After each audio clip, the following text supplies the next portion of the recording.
Hello, and welcome to today's chaotic review of Crescent City 3.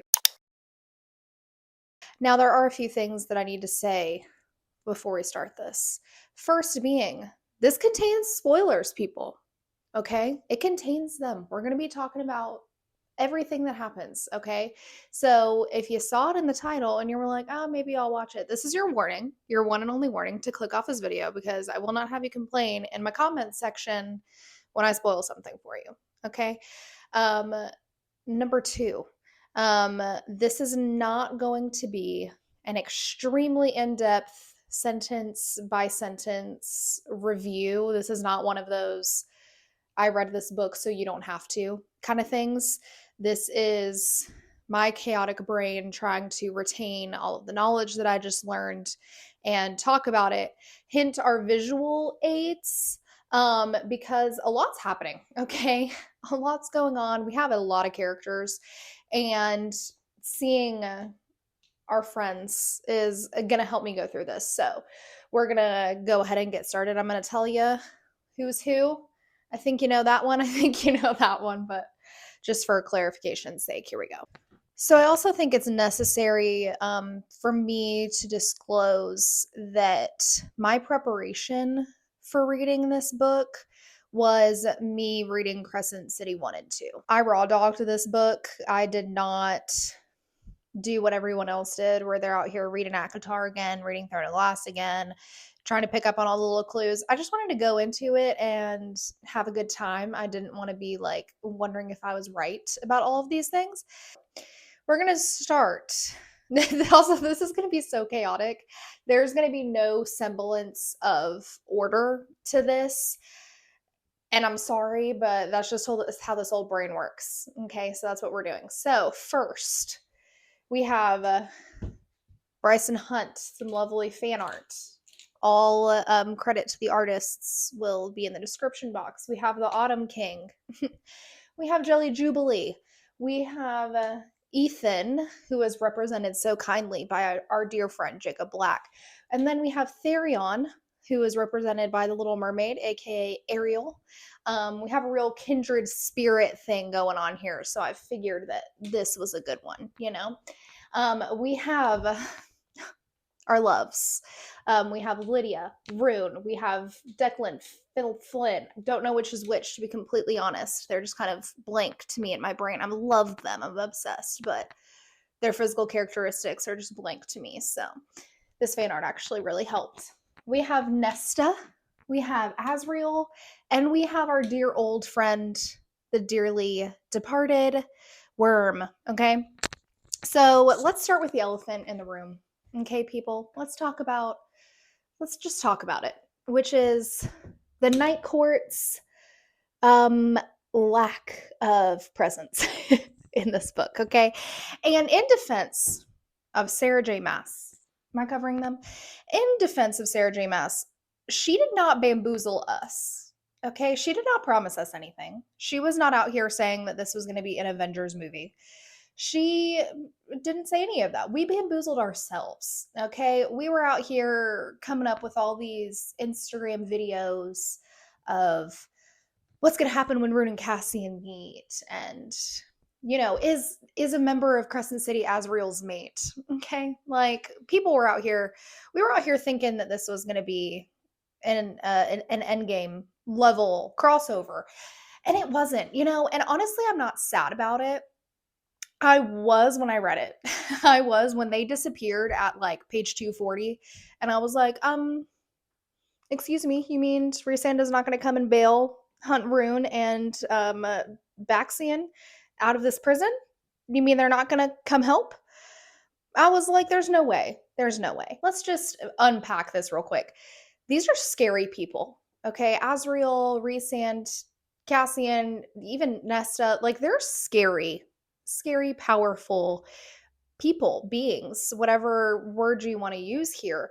So Bryce is out here freaking the F out. She did not have the pleasure of reading ACOTAR before going into this book. So she doesn't know that these are nice people. She does not know that these are the best angel babies that have ever walked the face of the planet. She doesn't know that. And so she had no idea. She just sees these scary people strapping her to a chair. Was she strapped to a chair? I don't know. Should they just throw her in a little dungeon thing with a hole that leads to some monsters and you think she's going to be like, oh, let's be besties? Help me uncover all of this? No. Okay. So, really, when we only got Azriel and Nesta, I was like, you know, I wish we could have got a little bit more, but it makes total sense as to why these two were the only ones that were in there. First off, Nesta, I know a lot of you are still hating on my girl. Okay, a lot of you really don't like Nesta. But no one hates Nesta as much as Nesta hates herself. And I really think y'all need to reevaluate that. Okay? We're Nesta stands on this channel. Okay? We are. That's just what the deal is. Okay? And she's a warrior. Okay? Even Bryce's descriptions of her, she was like this warrior chick with this sword, you know? And so makes sense also as to why she volunteered to go, because she's just that bitch, okay? And she had that little instinct of, maybe we're similar, I can feel it, okay? And then Azriel, he does all of the dirty work anyway. So why are we shocked that it was just him and not Cassian? Like, come on, be for real, guys. We all love him. We're a little heart on him, okay? So I loved this. I also loved the vindication that we got with the Alaskan bullworm, okay? People were out here with this fan art being like, y'all were picturing the Alaskan bullworm, but really it looks like this. And I was like, really? Because in my head, I was definitely picturing an Alaskan bullworm. And Miss Bryce gave us the exact description of our dear friend. So I'm vindicated, and that's why this is on the wall right now, because I was proven correct, and I was really happy about that, okay? So a lot to unpack here with this section of the book. Primarily being the 4-chapter long info dump that we got about the past and the original Fey world and all of that crap, okay? It was a lot, okay? My eyes were starting to glaze over. I was just like, information just like still getting thrown at me. But when you think about it, could it have happened any other way? Like, how else would we have gotten this information? Okay, we've already established that looking through books is a long time, and this is a secret that like no one has ever known. Like, this is a secret that literally no one alive knows. So how else are we going to find this out this information aside from the way that we did? So in hindsight, didn't hate it, but in the time I was like, this is a lot of info dumping. And I wasn't bored, but I was just like, okay, like, all right. And then we also have the fact that Miss Danica tattooed the horn in the language from the Book of Breathings, which we saw the Book of Breathings in the first one, I believe, in Jessica's library, but I was just like, whoa, that's crazy. So yeah, pretty mid, honestly, though, those entire scenes with our lovely people, they were mid. Okay, like, let's just be for real. You were just trying to figure out what the heck Bryce was doing. I understand why she didn't immediately, bond with them. I get it. I understand that you're scared and these people are weird and Hunt's in trouble and your brother, and like, we get it. So yeah, that's all I really have to say about that. We will be jumping forward though to Nesta's involvement in the mask thing. I think it was really cool that the mask did not have the same effect on Bryce that it did on Nesta, because Bryce has, the Starborn power or whatever. And it makes sense as to why, because when the hologram lady was out here talking about how they would wear it and all this stuff, and I was thinking to myself, okay, but why does it affect Nesta so badly? Like, she's powerful enough to wield it, but like, why does it affect her differently? Like, these people aren't freaking out and like being possessed when they're using it. Like, what is the difference? And then we got our answer. So I really loved that Bryce opened up the portal to get the mask from Nesta. I loved her shoving her confused parents into Valaris. Like, go on, go on, guys. I loved that. Loved that apparently Rysand and Randall Rysand. It's hard to pronounce his name in my head because I pronounced it wrong for like 3 books in my head until I realized how it was supposed to be pronounced. So don't come for me. But when Rhysand and Randall were bonding over being parents, loved Ember, Bryce's mom, bonding with Nesta. That was a really tender moment that I really hope we get to unpack in ACOTAR in the other books.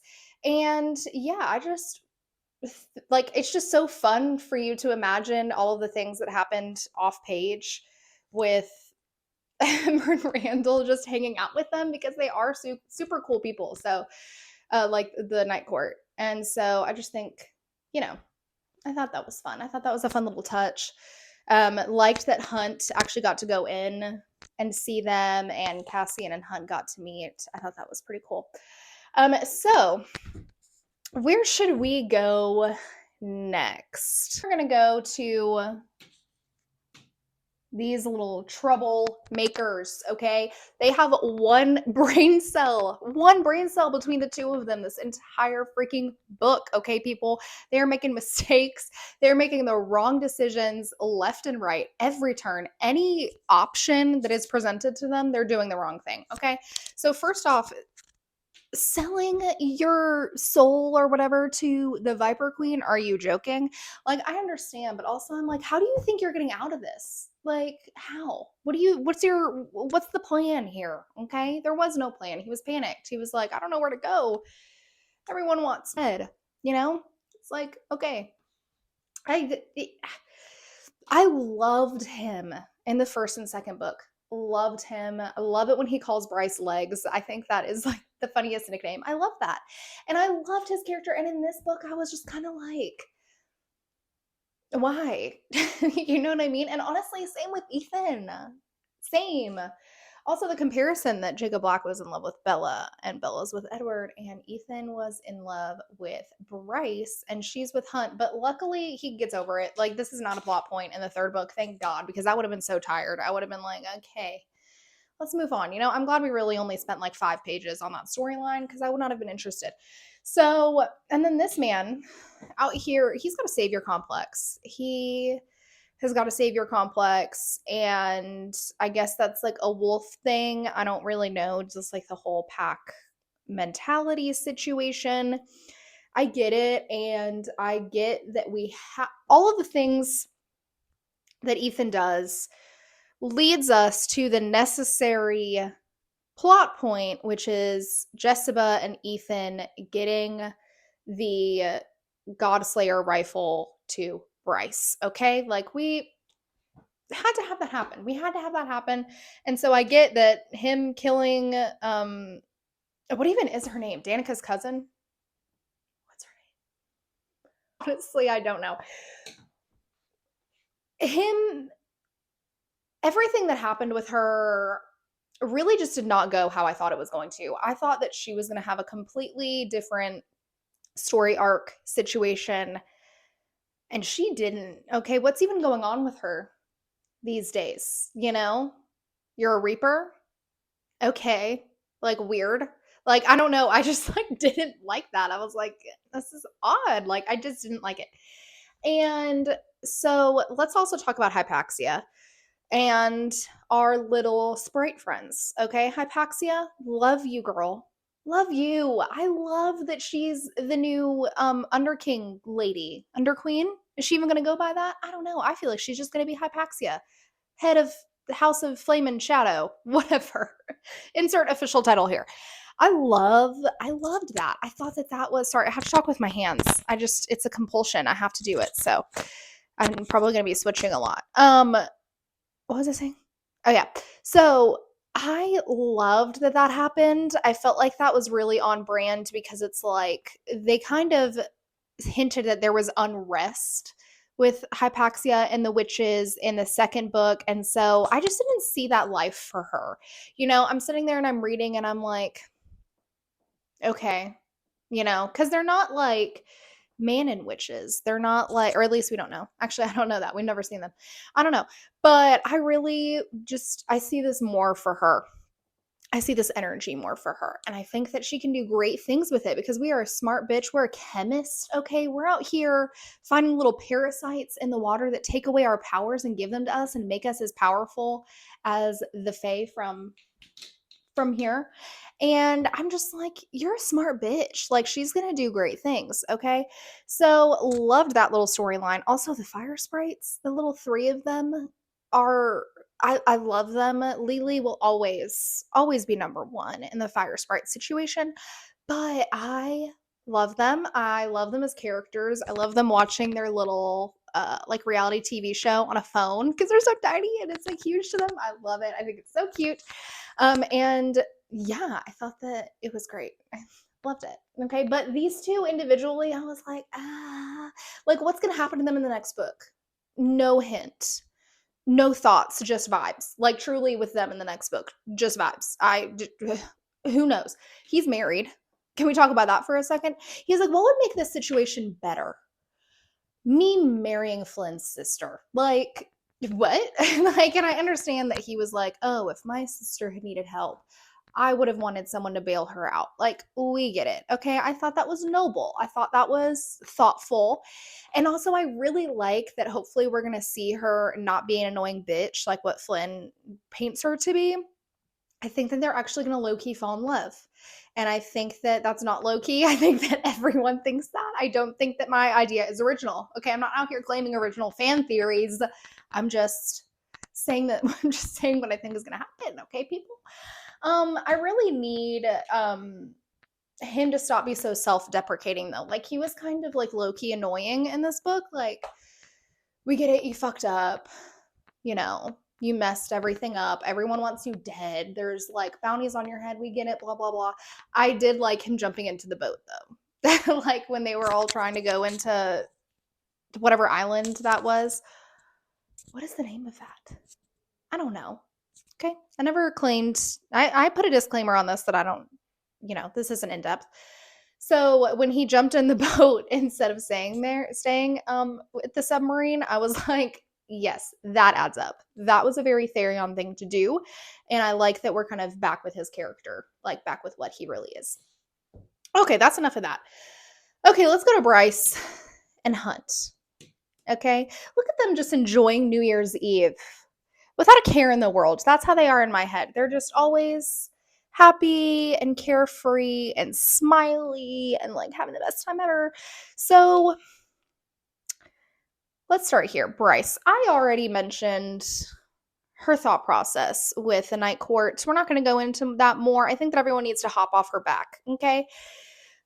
She's a smart bitch. Like, she is just smart. She's calculating. She reminds me so much of Aelin in that way, where like something's happening and you think it's going one way, and then turns out she had a plan the entire time. I love that about her. She's never lost. She knows what to do the entire time. At least that's how it comes off. And when she doesn't know how to do it, like she figures it out real fast. Hunt is taking on the role of risk management for this group, this book. Hunt is balancing between wanting to live his life and be really happy, and he's wanting these kids with like anytime he's like in like a bad situation, he's like having beautiful children with Bryce, being really happy, blah blah blah. But I'm like, but you're not going to do that with the Asteri out here eating your souls, you know what I mean? So he's balancing between his trauma of Shahar using him and using his naivete and making him do a rebellion that was going to fail because she's a dumb bitch and didn't plan anything well. So it's kind of like he's balancing his trauma between being like, don't want to get caught again. But I was just caught. So it's like, he's like, I don't want to do this, but I know we need to do this, but I don't want to do this. But if you don't want to do this, if you decide that this is a bad idea, then I'm all for supporting you that it's a bad idea. And Bryce is like, I need you on board. Like, I can't have you just going through the motions. I need your heart to be in this. And I understand that. I think he was being low-key annoying. I love Hunt, though. Like, let me clarify. I love Hunt. I love his tortured little needing friends and love and not ever having anything. I love his little soul, okay? I love it. I think that his storyline is great. His character arc is great. I love everything about him, to be honest. I really am into him. I like him a lot. But this book, I was kind of like, get with the program, bro. Get with it. And then he did get with the program and it was fine. But also, can we talk about when Bryce opens up the portal to kill the Asteri or whatever, and then Shahar's dead spirit that's now alive again, thanks to the mask, occupying one of those Iron Man costumes and saving her. I don't know if I love that or hated that. Like, I figured that that's what was going to happen when all of the spirit started coming on that mountain where she died. I was like, so we're going to have to see her. Like, we're going to have to see her in some form, whatever. It's going to have to happen because this is where she died, and SJM would not glaze over that. And I don't know if I loved the way it happened or hated it. I'm going to need to think on it a little bit more. That's all that I have to say about that. However, the whole ending, I think, it's hard to top Micah trying to beat Bryce's ass and kill her. Bryce killing him, setting him on fire, vacuuming him up on a live video feed. Like, it's hard to top that. Like, that was top tier in my brain. She vacuumed his ass up. She vacuumed him. And that to me is like such icon behavior. And nothing will ever top that. So it's hard with the way she killed the Asteri. I was kind of like, I wasn't let down. Like, I still think that it was good. I still think that that is the only way that it could have happened. Truthfully, that's the only way that it could have gone down, putting them into this black hole, her possibly having to sacrifice herself. I think that that's the only way that it could have happened because of how big these beings are, They're crazy and they're powerful and they're insane. And I liked that Hunt went in there and got her. Like, I liked it, but it just wasn't her vacuuming Micah, and nothing will ever be that. And I think I just need to accept that. I think I just do, The ending of this entire book was so good. Her going and getting her mom and dad from Valaris, her coming back, them just being happy, and them just wanting to like live life and like just live a good life. And then they go to see Jelly Jubilee. I love Jelly Jubilee. I love her. I love them. House of Jupiter, the brand, is coming out with a shirt for her. And I saw that on their Instagram story. And I was like, I will do anything to get this shirt. I will do anything. I love her. And I think part of the reason why I love Crescent City so much is because of stuff like that. Like, they have the trashy reality TV shows. They have the little toys that all kids are obsessed with and need and are like going feral over because they need to collect them. And I just think that it's so fun. Like, it makes this world so fun because you can relate to it in a way. Unless you're like Hunt and at a young age you get bamboozled into a revolution and then you become a slave for the next few however many years. Like, unless you're like, sorry baby, sorry, you didn't know about the Starlight Fancy ponies and Pegasuses. You didn't know. And I'm sorry for you that you didn't know. But for Bryce, that's iconic. That's amazing. I love that. I love how she grew up. I think that's awesome. Oh, the island situation. I thought that her getting the last piece of star power was a little too easy.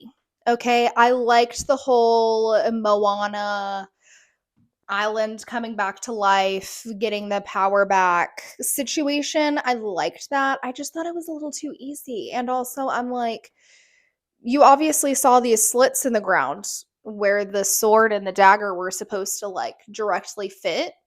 Like, you obviously saw that and you're just now putting in your head like, oh yeah, maybe this is what it is. Like, it's pretty obvious. I thought it was a little easy, you know? Maybe it's because the first two parts of it were like really complicated to get. I was just like, okay. So there's that. I'm excited for them to have a cool little island though. I think that's sick. I really do like that. I'm excited to see what happens with that. The Autumn King. Fuck you. I hate you, Autumn King. I'm glad you're dead. I'm glad that you're dead. I was so over him. So over him. Him and the other king, the other Fae King. I was so done with them. And especially the Autumn King with his whole back and forth, like, oh, I'm really sad I didn't get to raise you. I'm jealous of Randall. I really hate that I hit your mom. hate that. Biggest mistake ever. I really just wish I could have raised you to be a good daughter and, whatever. And then instantly in 5 seconds being like, I hate you, you dumb bitch. You suck. You'll never be this. I'm going to kill you. I'm like, can you just like stay on one track of mind, please? Because it's a lot. It's a lot and it's annoying. And so I'm glad that he's dead. And I'm glad that Ruhn was the one to do it, Mr. Abusive asshole. Burning your son? Burning him? Like, what the fuck? And also, let me make sure this mic's still on. And also all the other crap that he would torture him with, like, screw you. I'm so glad we never have to see or talk to him ever again. Over it. Okay, so then we have our babies. We have the loves of our life. We have Ruhn and Lidia. Okay, when I found out that the Hind, our Miss Vengeance, Hell on Wheels, the Hind, was Agent Daybright, I was losing my shit at first. So tell me if you always knew that it was Lidia in the comments, because I thought that it was Celestina, whatever her name is. I thought that it was the Archangel for a hot second, and I think that was a red herring, because she did just have to marry that one guy that she didn't like, and like the other Archangel to breed, and like Agent Day was be like, I have to go. No one understands why I have to do this, blah, blah, blah, whatever. And so I was like, okay, yeah, that would be cool. And then Celestina was in the closet, not like fake in the closet. Like they were literally in a coat closet. Like they were actually in a coat closet making out, her and Hypaxia. So I was like, oh, guess we're not Agent Daybright. Who could it be? And then I was like, if it's not the Hind, if it is not the Hind, I'm going to lose it. And it was. And I was freaking the fuck out. And I was so excited. Okay. Really loved that. Okay. So now let's talk about the dungeon. Okay. Told you there was going to be no order to this video.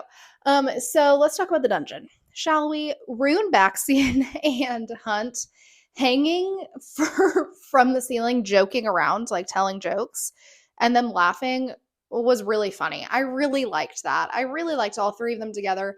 Baxian having to gnaw off Ruhn's hand. That was so gross. And I feel for him. Feel for both of them. And that was just not a pleasant situation. And it just wasn't. And poor Lidia.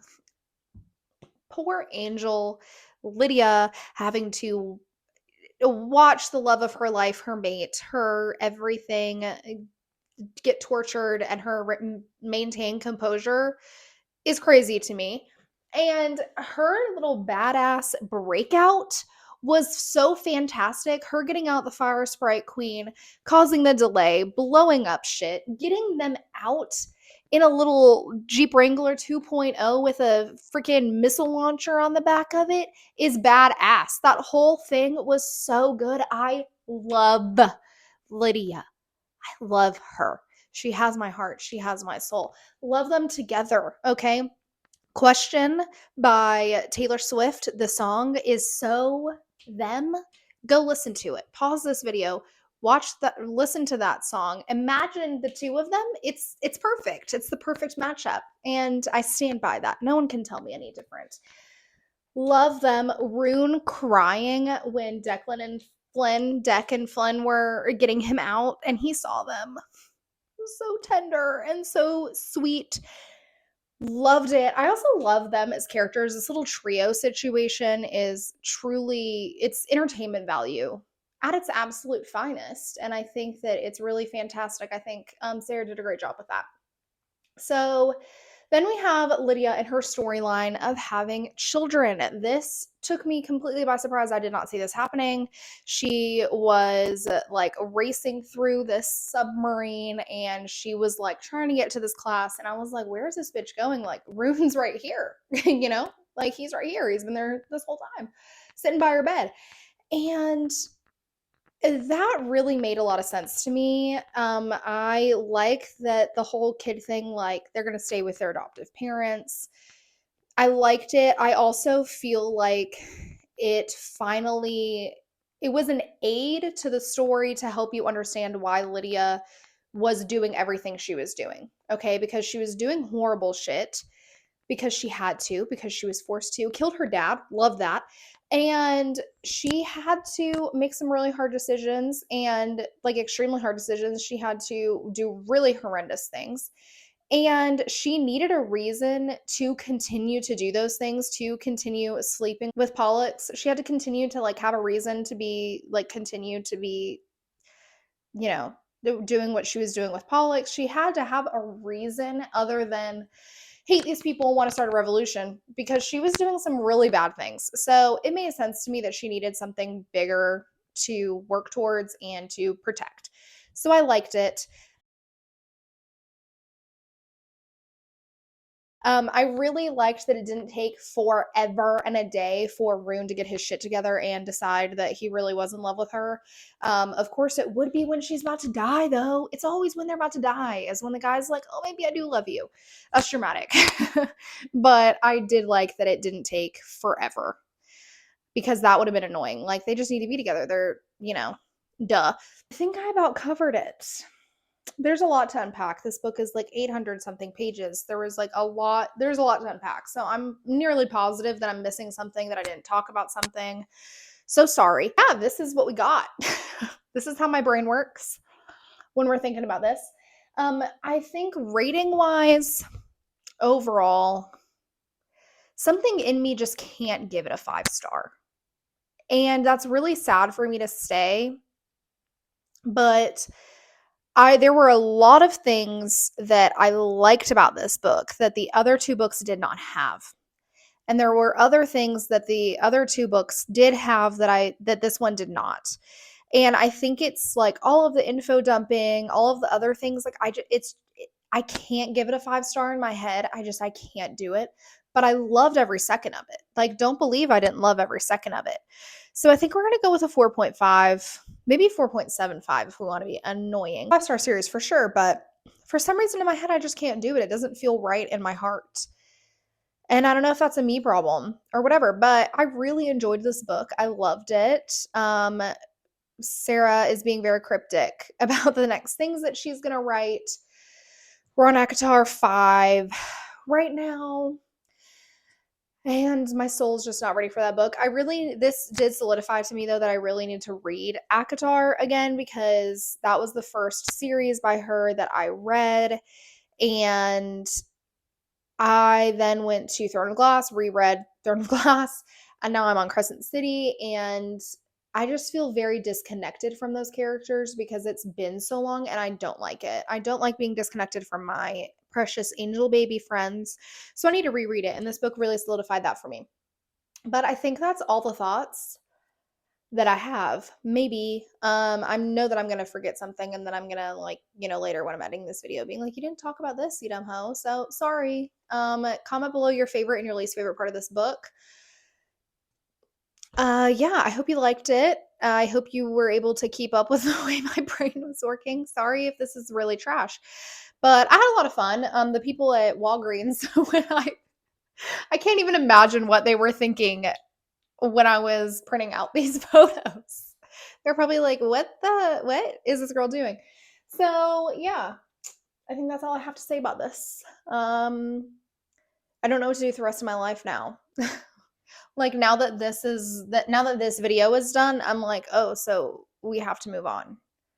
And I don't want to. I'm not ready. I'm not ready to move on, so I won't. I'm just gonna start rereading them all over again, and the cycle continues. So bye.